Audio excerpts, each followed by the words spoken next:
Hey everybody, how you doing? And welcome to episode number 151 of the John Riley Project.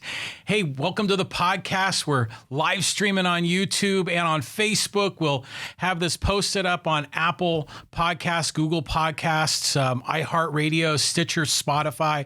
It'll be up online. But hey, thanks for joining us. You know, it's a podcast all about life, liberty, and the pursuit of happiness. And man, we've got a great show for you tonight. We're going to talk about magic mushrooms and drugs. We're going to talk about drugs, and we're going to talk about AOC, Alexandria Ocasio-Cortez, and kind of my love-hate relationship with her, and got a bunch of other fun things in store for you.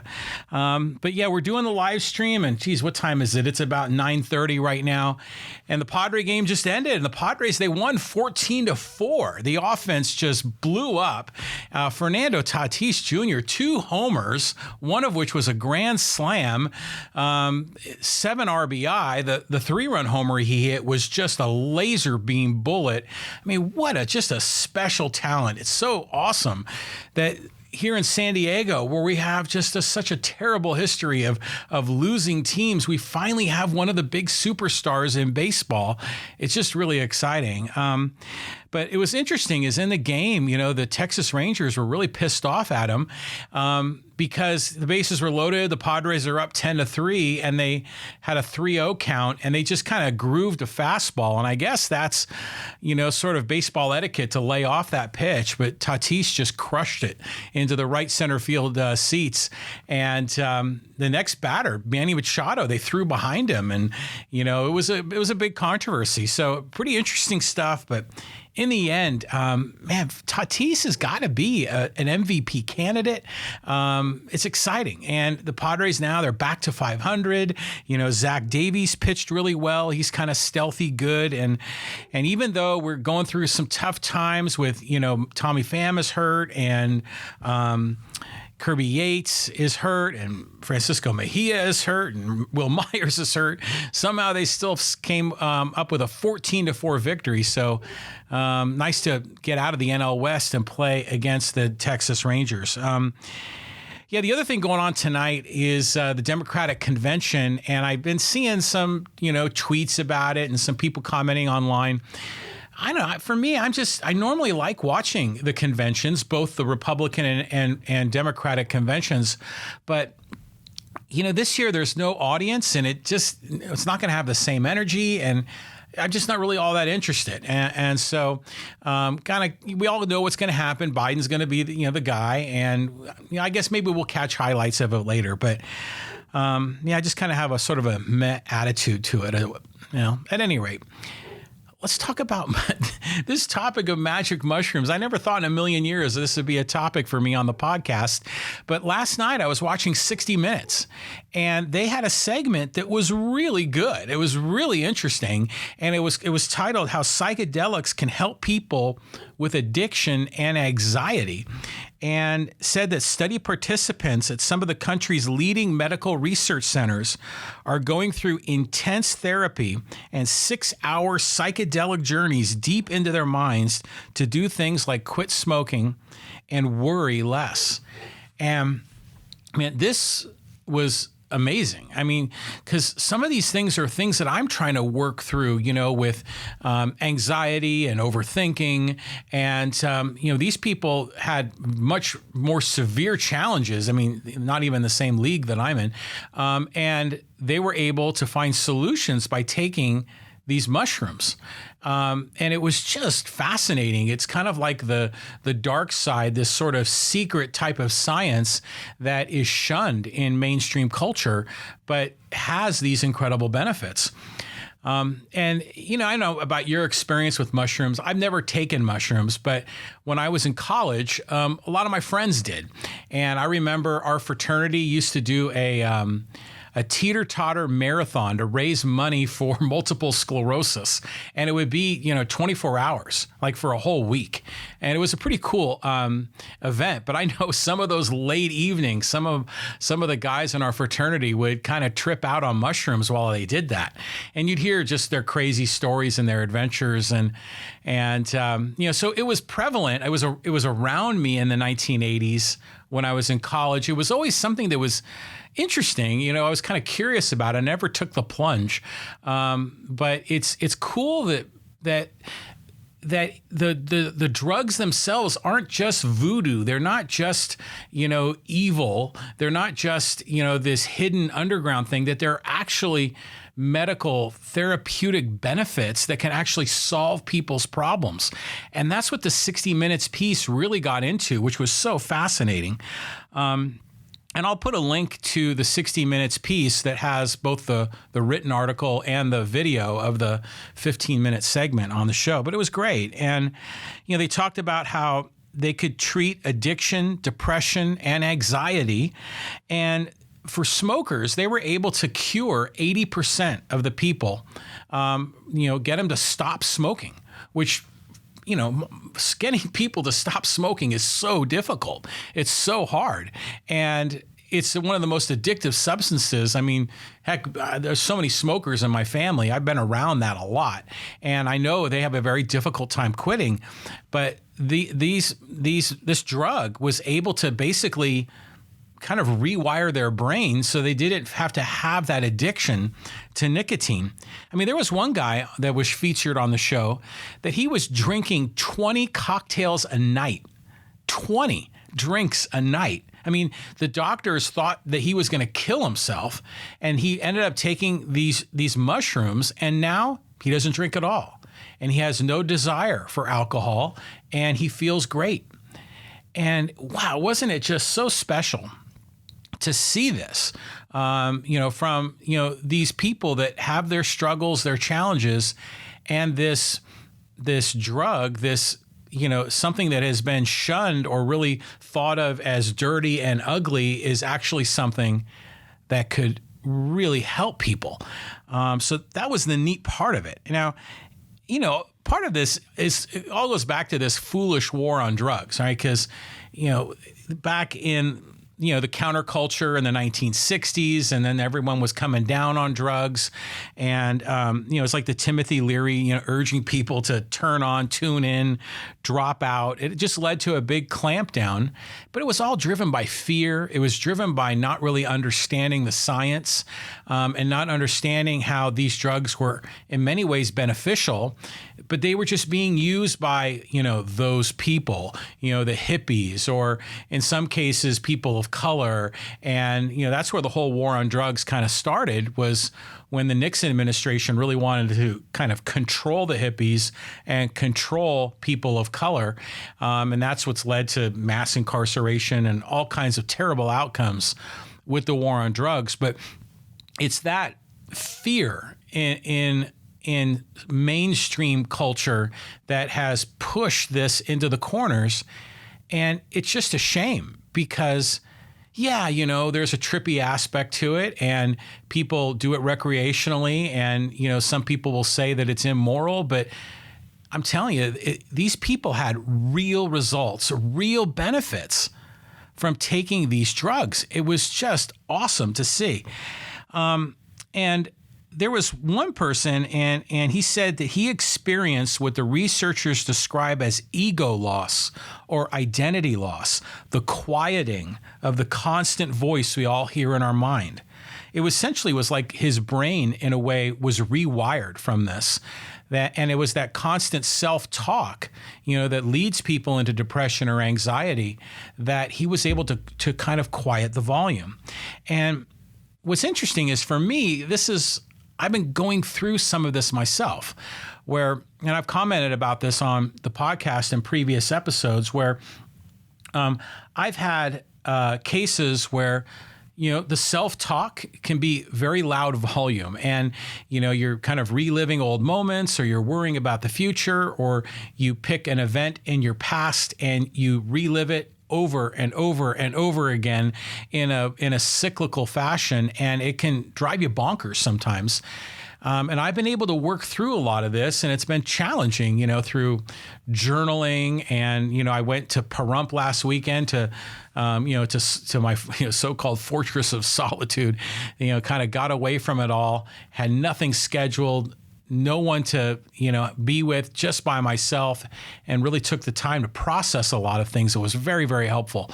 But I've been able to achieve a lot of that clarity. I've been able to achieve sort of a quieting of the mind, which then gives me greater focus, greater clarity, and leads to greater productivity, which I shared in the last episode, that this past week I've been just knocking things down and I've been kind of feeling good, back in my productive groove. And it's because I've been able to quiet my mind. And it's interesting because I know people that suffer from severe depression, severe anxiety. I mean, the volume in their mind must be like a rock concert. It must be at full blast, like, you know, in Spinal Tap, where they turn the amplifiers up to 11. It's got to be like that for some of those people that suffer from severe depression and anxiety. And these magic mushrooms were able to get them to quiet their mind. And they could be at peace. And all of that mental, you know, overthinking and anxiety and depression just melted away. There was a person on there, her name was Carrie Pappas, and she was diagnosed with stage 3 lung cancer in 2013. And during her, you know, session, what's the name of the drug? Psilocybin, but it's essentially the ingredient in the magic mushrooms that have this effect on people. She found herself, she had a bad trip. She found herself trapped in a nightmare her mind created. And she said, it's interesting how she said it was like in her trip, she was in this ancient, prehistoric, barren land, and there are these men with pickaxes and it's just slamming on rocks. And it felt real to her during this trip. Absolutely real. But she was shown the truth of reality. And I know that sounds very new agey and voodoo, but she was shown the truth of reality. And she originally thought that life was meaningless and had no purpose. And then she took a look and she said that, you know, she was a witness, a beautiful, shimmering, bright jewel. And then it was sound. It was the booming and booming. And she realized that she could be present and she was right here, right now. She was able to quiet all of those demons through this process. And she said, yeah, you're alive right here because it's all you have. And that's the mantra that she lives to this day. She was able to get into the present, you know, because sometimes our minds, we get too far out into the future. We begin becoming anxious about things that have never happened. We live and process in our mind all sorts of hypothetical situations that may or may not happen. We invent arguments in our mind that have never existed. We create opponents in our mind and have those arguments. I've done that. And then we also maybe look to the past and relive moments, have regret, wish we did things differently. She was able to not live in the future. She was able to not live in the past, but instead live in the present. And when she got to that point, all of that noise quieted down. And she got to this place because of magic mushrooms. So it's just awesome, you know, to see this. I mean, not only because people are able to find a cure, and think about how many people in America that are really suffering from depression and anxiety. Think about the number of people in America that go to suicide and kill themselves because they are in such a state of mental chaos. Well, there are solutions that are out there, but the government has made them illegal. The government has said you're not allowed to do that. So they have to have these studies kind of off to the side, you know, in this naughty world, when these medicines, you know, could be extraordinarily beneficial. And it just goes to show how the whole war on drugs is just so utterly foolish. Now, getting rid of the war on drugs doesn't mean that we want everyone out there high and tripping on mushrooms, but we should let people that have a need for this be able to get help and be able to scientifically find a cure to the problems that they have. And that's what's so cool about this is that the fear mongering, the worries over counterculture, and a lot of this disbelief in science is also quieting. It's now granted that some of that still exists, and I think we can go into the political world and talk about that. But little by little, a lot of that's being more and more diminished, and the embracement of science is just so wonderful. So I just watched this episode, and I loved it for the fact that A, people were getting these innovative cures, how B, it proved that the whole war on drugs nonsense was what was preventing this from being some kind of mainstream therapy. And then thirdly, I was going through some of this myself, figuring out ways to quiet my mind, but doing it through journaling and processing issues. And I've been able to make great progress on my own. But it was cool to see people find other pathways to get them to that destination of a quiet mind. And so if you have a chance, I really encourage you to check out that episode. It was on 60 Minutes last night. Again, I'll have a link in the show notes where you can read the article, or you can just even Google 60 Minutes, and it's on their front page right now about this magic mushroom therapy. But I just thought it was fantastic. So I want to definitely lead off the podcast with that. Just moving on. Hey, we're trying to build the audience here. So it'd be really helpful if you're watching in the live stream. Maybe you're watching a recorded version of this. Perhaps you're listening on Apple Podcasts or Spotify or Stitcher. It'd be really helpful if you can like the episode, like it in social media, or share it, refer it to a friend.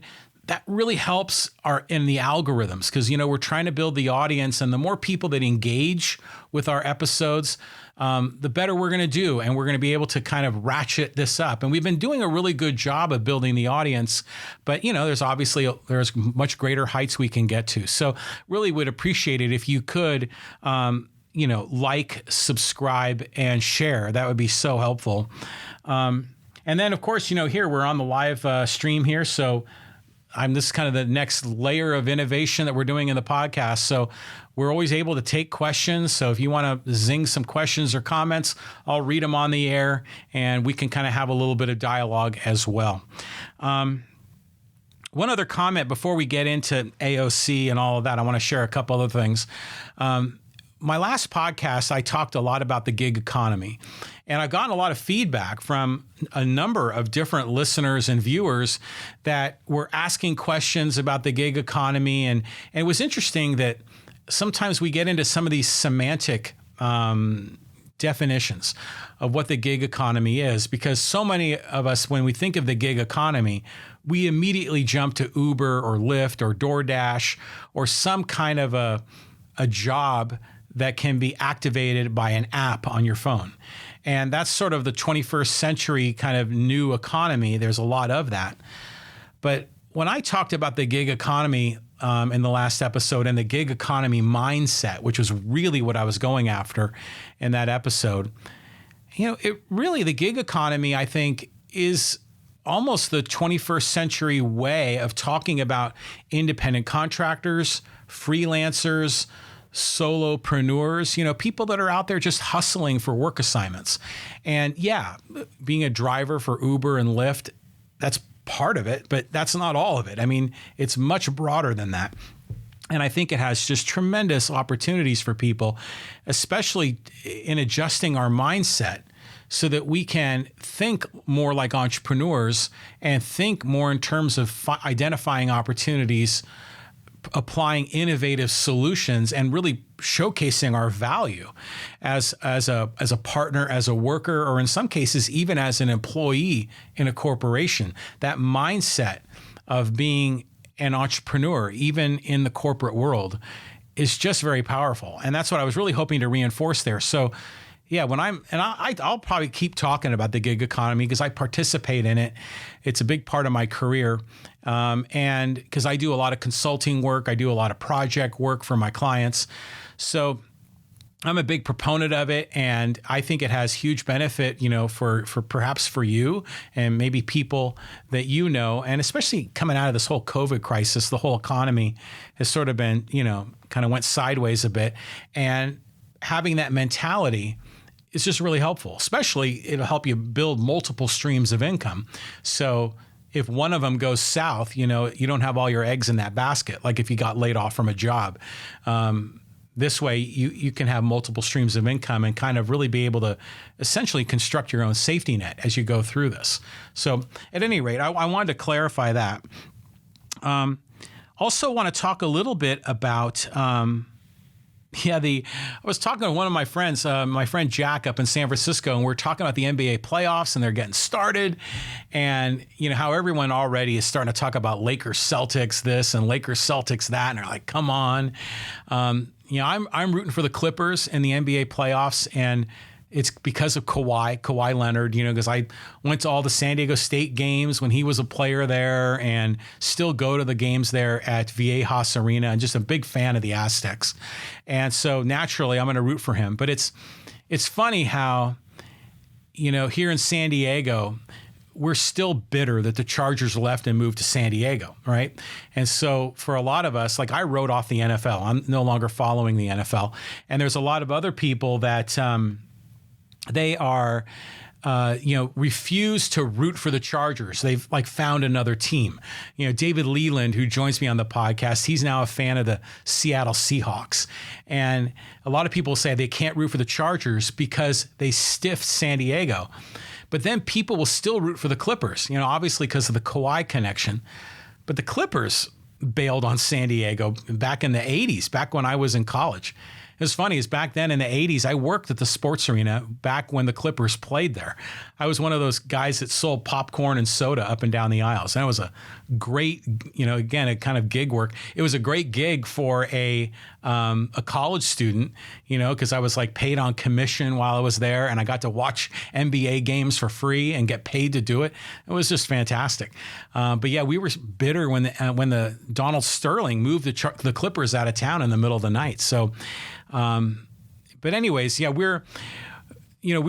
Jack and I were wondering about, this whole Black Lives Matter, and now it's the players, of course, have, phrases on the back of their jersey where their name would normally go.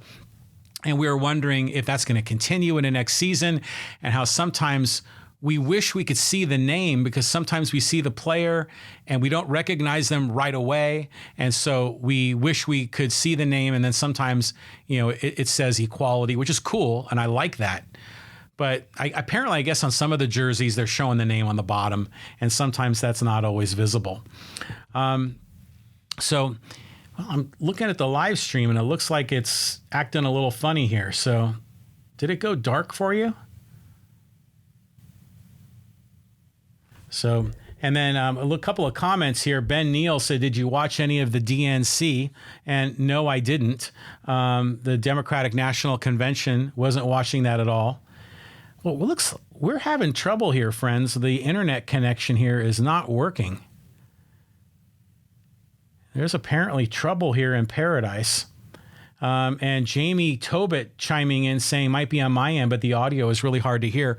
Well, we are recording the audio only, and we will share the audio only on all the podcast platforms. But it looks like our video is going sideways. A little trouble with the live stream. So sorry about that, friends. A little technical difficulties. But just to finish my thoughts on that, my buddy Dennis, who works at the Post-Atlantics here in Poway, he's the Dodger fan. Of course, he's also a Laker fan. And it looks like our video is back in action. So, but we've got a bet. Like we've always have bets, Dodgers, Padres. We also have now a bet, Lakers, Clippers. So we're hopeful that those two teams are going to meet in the Western Conference playoffs. So we're going to see how that one works out. That'll be, I'm sure, for another good lunch. So I'll be taking the Clippers because of Kawhi. And let's hope for good things. Then just a couple other programming notes. I'm doing these live streams, and I'm still trying to kind of get into a rhythm because I want to schedule these. I want to have them more consistently scheduled. But it seems that, just the situation in my house and my family, it seems that in these evenings is the best time, typically after the Padre game. So you'll probably see a lot more of these live streams in the evenings. But this coming Wednesday, in 2 days, Wednesday, August 19th, I am scheduled to have a guest, and we'll be doing that over Zoom with Poway City Council candidate Frank Fournier will be joining us, and we'll be able to talk about some local political issues here in the city of Poway. And so we hope you'll be able to join us there. We'll also do a live stream and be able to take questions and answers from the audience. Okay, so let's get into my second topic that I wanted to explore, and this is Alexandria Ocasio-Cortez. And, AOC is obviously, a lightning rod. She is extraordinarily popular. The progressives love her. The Democrats, love her. She does get shunned by Pelosi and some of the corporate Democrats. Apparently, she was able to appear at the DNC, but I think she only got 1 minute up at the podium, which goes to show you how the progressives are kind of shunned by the mainstream corporate centrist Democrats. But I know, like I said, I kind of have a love-hate relationship with her, and I kind of want to explain this because I think it's important. So Alexandria Ocasio-Cortez, to me, I think I love her style. I mean, she's aggressive. She's smart. She's really savvy with social media. She's fantastic at, sort of poking the bear, kind of agitating the other side. She's really good at that. And she's extraordinarily relatable as a regular person. So she's young and she's got energy and so many great things. The problem is, what I have with her is I just don't like her politics. And sometimes, she'll stand for things that occasionally I'll be in great support of. In other cases, more often than not, I'm in huge opposition to. And it's interesting because one of our previous guests, Nick Neild, who joined us, he the author of the book Just Be, and remember he was here, I think episode 99. We're in 151 right now, but he was here. I remember it was the one right before 100. And Nick Neild posted on Facebook this, kind of and it's not really a meme. It was more of a AOC photo and a quote. And I want to read this quote to you because it was very interesting to break this down. And AOC said, "I find it revealing when people mock where I come from, say they're going to send me back to waitressing, as if that's bad or shameful." And this is great because this is where she's poking the bear. She's being relatable as a everyday person, as a waitress, and she's really connecting, with her base. And I love this in her, how she's able to pull this off. But then she goes on to say, it's as though they think a member of Congress makes you intrinsically better than a waitress. But our job is to serve, not rule. And so it's those last two sentences that are really interesting to me because, she says, it's as though they think a member of Congress makes you intrinsically better than a waitress. It's funny if you break that down. Like, what does she mean by better? Like, in what dimension? I mean, is it better in terms of moral character? Well, I think you can argue that if you're in Congress, there's a lot of immoral character that happens in Congress. Is she better in terms of life achievements? A waitress as opposed to a congressperson? I think any rational person would say that if you're able to be elected to Congress, that's a tremendous life achievement. Is better the right word? But it's definitely an elevated status over a waitress. I mean, that's pretty obvious. But is it better in terms of the impact on the world around them? Well, I think it is. I think Congress representatives, you could say, have far greater impact on the world around them than a waitress does. Sometimes negative, quite often negative, the impact Congress people have on the world around them. But in other cases, better. And then also, are they better in terms of being human? Well, I mean, again, that's debatable because you have to look at the individual character of that person. But it's interesting because she's right, though, that a lot of her opponents want to knock her down and send her back to her previous life as a waitress because they're sick and tired of her BS.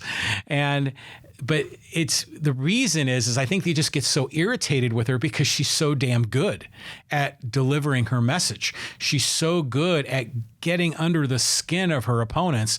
She's so good at using her version of morality to take the high road and point out that her opponents are taking the low road based on her version of morality, which isn't necessarily the right morality. It's just her version of it. But she's really good at it, and she knows how to push those buttons.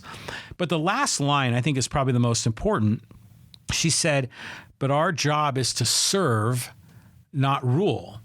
And let's be real, that's a lie. I mean, that's just a flat out lie, because representatives in Congress, they'll say they're there to serve, but that's just the line they give. That's where they try to look selfless, that, oh, I'm just here as a representative of the people. When people get to Congress, they're there because they want to have power and control over you, and power and control over them, and power and control over those people and those people and that people. And they want to empower this group and that group. And they want to give special favors to these groups because it fuels their ego, and it actually, makes them, I don't know what the right word is, but it intensifies their desire, that lust for power. And so when I hear politicians, especially at the national level, like I'll give a candidate who's running for city council who says they want to serve and be a representative of the people, I'll give those characters credit. And we've seen some of them here locally. Pete Neild, that was a big part of his campaign platform. And then even right now, Phil Factor, the humanist, that's a big part of his campaign platform. And at the local level, when they say they want to serve and be a representative, I believe them. But at Congress, I don't. I'm very cynical. And so when Ocasio-Cortez, she says she's there to serve and not rule, well, I'm sorry. You want to rule corporations. You want to regulate corporations. You want to increase taxes. You want to force people into any variety of mandated government programs. She wants to rule, even though she's trying to look like she's just there to be of service to the people. And I think she knows it, but she's smart and she's savvy and she knows how to play that game. And that's the part, again, I like about her, even though the message often runs directly counter to what I believe. She's really good at playing that game and appealing to not a wonky policy level of proving one policy is superior to the other. She's really good at taking the moral position of her approach and showcasing why the policies she represents are of higher moral value. And that makes the argument so much more powerful than trying to be wonky about the bullet points and benefits of various policies. She goes right to the core morality of the issue. And that's what makes her so damn good. But, not to worry. I know she'll never be president, because according to her, of course, the world is going to end in 12 years. She said that in 2019, that the world would end in 12 years. And so she'll never be able to serve a full term as president because she won't be eligible to run until 2028. And if the world ends in 2031, then she has no hope of fulfilling her career as president. So no worries there. Of course, I say that jokingly, but she did legitimately say that the world was going to end in 12 years. And there was no conditionals. I mean, it was like a flat out statement. And I mean, how in the hell is she going to be able to predict that? Can you say that in 12 years, we may go past the tipping point of climate change? And we can talk about that and make that argument. But to say the world's going to end in 12 years, I mean, that's something that the religious right are the ones that are usually talking about the impending doom and the apocalypse and the rapture and the end of the world. It's funny how we hear it from our friends on the left in that case. So AOC, again, I give her great credit. I love her style. I love her approach. I love the way she uses social media. I love how she takes a moral position to hammer home her points. But her policies are the things that I have trouble with. But I do want to give her props for that. And I know that Nick Neild is working on a project to kind of fight against corruption in politics. And we've talked about having Nick back on as a guest on the podcast. And Nick now lives in Prague in Czechoslovakia, but I think we'll be able to do a live stream and do it on Zoom. So stay tuned for that. That's something we're talking about putting together. Yeah, just a couple more things. I mean, how are you handling the heat? It's been damn hot. And it was amazing to see just recently that they may have recorded the highest temperature of all time in the history of human existence as far as when they've been able to measure temperature accurately. And I guess this is playing into the hands of AOC and the world ending with climate change. But in Furnace Creek, California, which is a great name, which is in the middle of Death Valley, it was 130 degrees. And I think, was that on Sunday or was that on Saturday? I can't remember. And it's supposed to continue to get hotter. And it's amazing. I mean, apparently it was like 100 and they've had a few times when it's been over 130. Once in Algeria and then once in Death Valley. But that was like 100 years ago before the thermometers were very accurate. And so they questioned, the validity of that. But now 130. And it's amazing because I was just out there like a week ago. I was driving through Death Valley in between Baker, the home of the world's largest thermometer, and Pahrump. And when I was driving through Death Valley last weekend, it was like, it was less than 110, but it was like more than 105. So it was like 108, 106 when I was driving through there. But can you imagine being in 130 degrees? I wonder what that feels like. I mean, it's just got to be like you walk outside, you must melt. That's just unbelievable. Now, I know we're talking about having rolling blackouts now here in San Diego. They're talking about rolling blackouts up in the San Francisco Bay Area. I know for us, we have solar. So we're cranking the shit out of our air conditioning and not really worrying about it because, we're not really having any impact on the grid, at least during daylight hours. Because, we're able, the solar panels we have on our house are awesome. And we definitely generate more solar energy than we use. We're like, we generate a surplus of energy that goes back into the grid. And that's after not only powering our whole house, but also powering our 2 electric cars. But we don't feel guilty about cranking our air conditioning. But I do worry that, if they do have rolling blackouts, if the grid shuts down, we get shut down, even though we have solar. So I'm hoping we don't have that because it's been hotter than hell.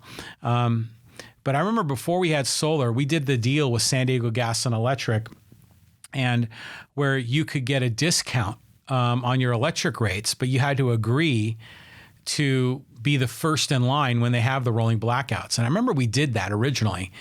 And boy, was that a bad decision because it's like right when you need the air conditioning the most is when you get blacked out and you get, turned off. That was brutal. But then when we got our solar panels, we were able to go, beyond that. And it's worked out great for us. But anyways, let's hope that the temperatures relax. I saw one of my cousins up in the Petaluma, Santa Rosa area. They were saying it was hailing up there. I mean, just crazy weather right now. So stay cool, stay near your air conditioner and stay safe.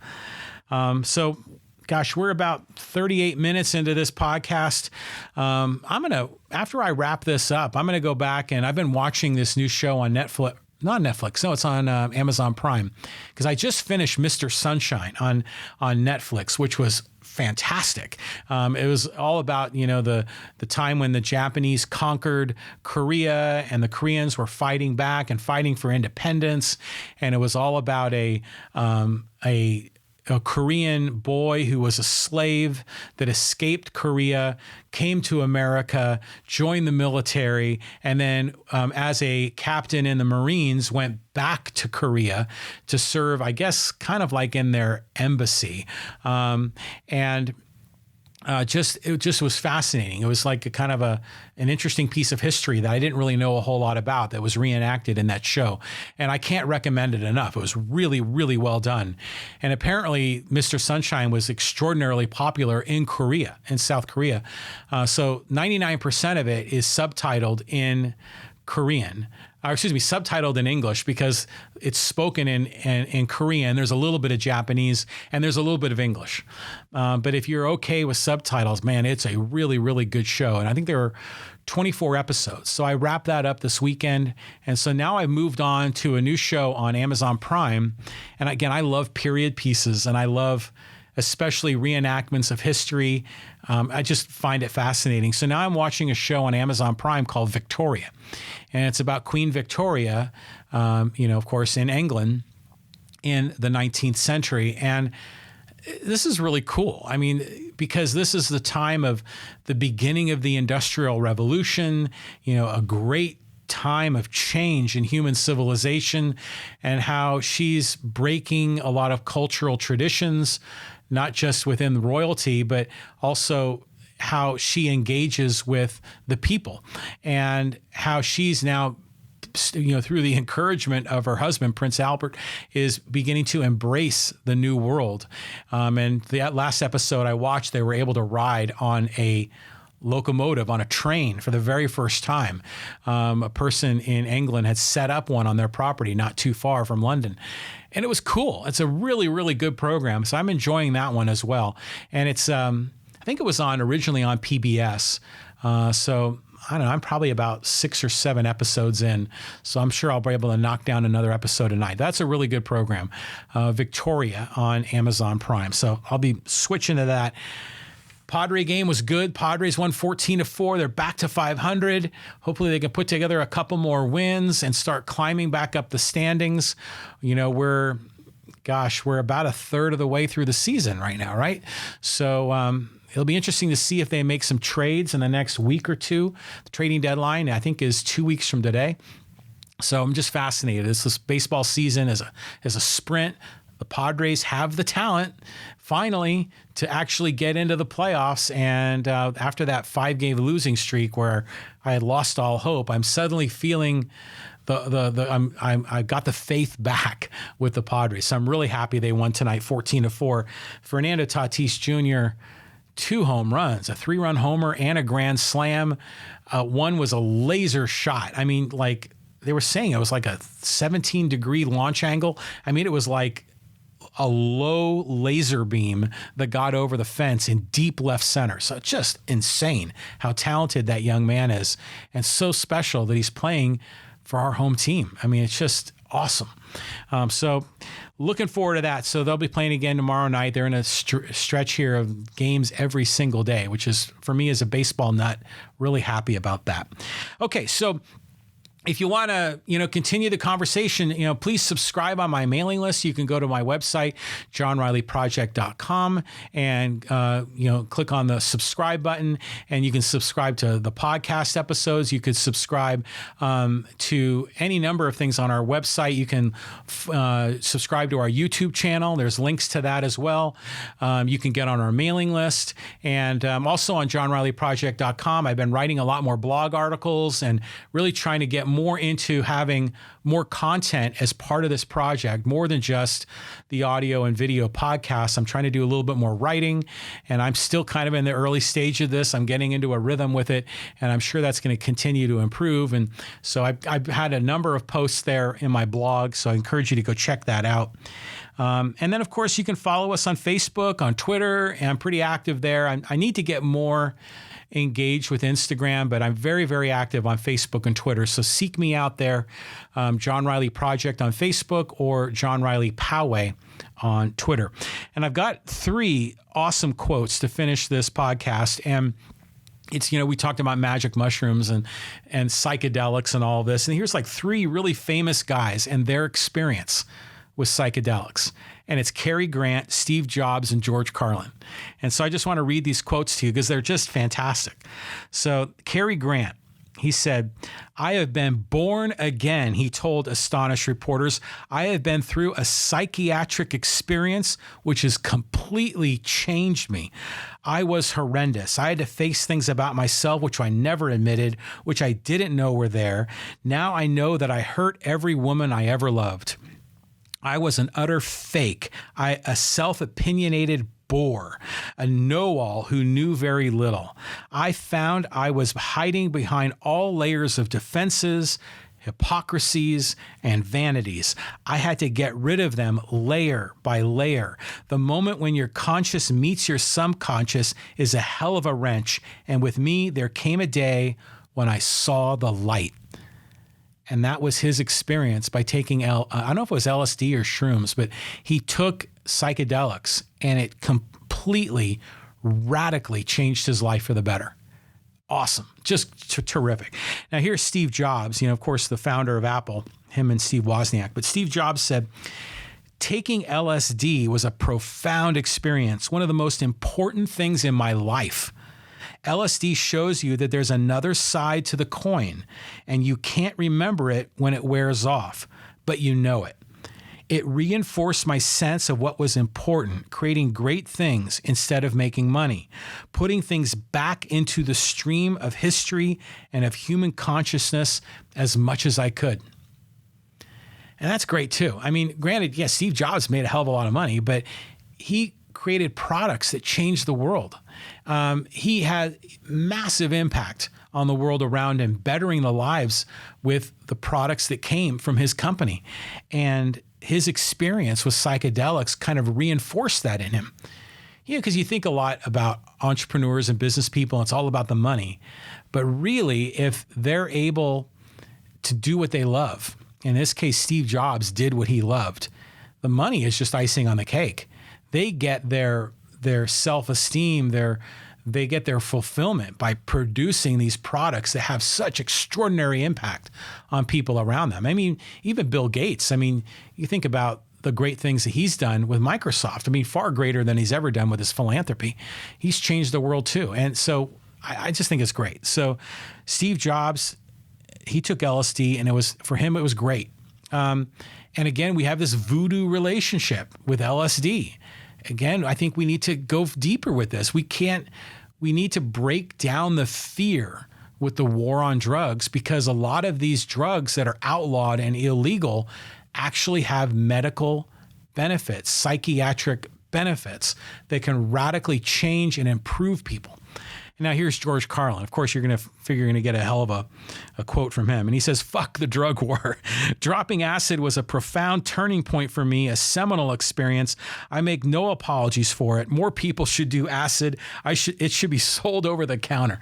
Of course, George Carlin, he'd say that. But screw the drug war. The drug war is damaging society. It's not only preventing from these medicines from having great impact to solve serious problems in the world, but by keeping it illegal, it creates this whole underground, black market where they use gangs and violence to enforce turf deals and enforce trafficking that ends up causing death and despair and of innocent people. We're seeing that in Central America. That's why those caravans were coming up to the United States borders, because of all the disruption from the drug war.